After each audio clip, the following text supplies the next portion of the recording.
Okay इस question में हमें फाइंड करना है what is the acceleration of a free fall. मतलब कोई एक बॉडी जो है वो फ्रीली जो है फॉल कर रही है टुवर्ड्स द अर्थ सरफेस, तो उसका एक्सेलरेशन कितना होगा। तो हमें पता है Newton's second law of motion कि भाई किसी भी बॉडी का जो एक्सेलरेशन है that is due to the force acting on the body, और वो जो रिलेशन है that relation is given by force is equals to mass times of acceleration. तो कोई एक बॉडी जो है वो अगर इट्स फ्रीली फॉलिंग, तो बेसिकली उसकी वेलोसिटी जो है वो इंक्रीज कर रही है कॉन्टीन्यूसली, क्योंकि उसके ऊपर कॉन्टीन्यूसली एक कंसिस्टेंट फोर्स लग रहा है, that's force due to gravitation. ठीक है, तो यहाँ पर जो है हम जो आपका जो एयर रेजिस्टेंस है उसको हम यहाँ पर इग्नोर कर रहे हैं, and we are only considering the force due to gravitation acting on it. और ये जो फोर्स ड्यू टू ग्रेविटेशन है that's given by G M M upon R square. तो बेसिकली इस फोर्स की वजह से आपका ये जो ए है that's the acceleration which is occurring.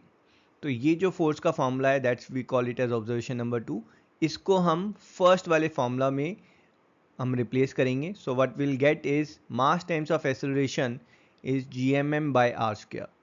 यहाँ पर बोथ साइड जो मास ऑफ द ऑब्जेक्ट है वो कैंसिल हो जाएगा, acceleration is G M by R square.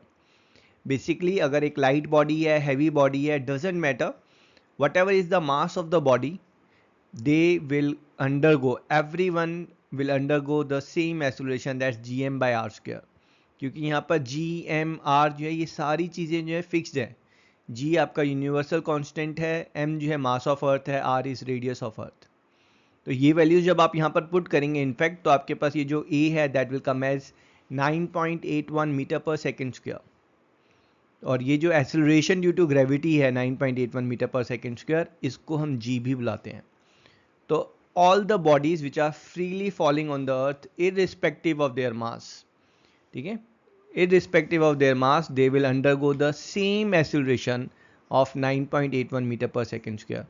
हर एक की जो स्पीड है, अगर आपने एक टावर से चाहे चूहे को घेरा है या हाथी को घेरा है, उनकी स्पीड हर सेकेंड में 9.81 मीटर पर सेकेंड से इंक्रीज होगी। इनिशियल स्पीड 0 है, 1 सेकेंड के बाद 9.8, 2 सेकेंड के बाद 19.8, 19.6, 3 सेकेंड के बाद 29.4 मीटर पर सेकेंड। तो सेम रेट से जो है वो स्पीड इंक्रीज होगी, that's acceleration due to gravity, and that's our answer.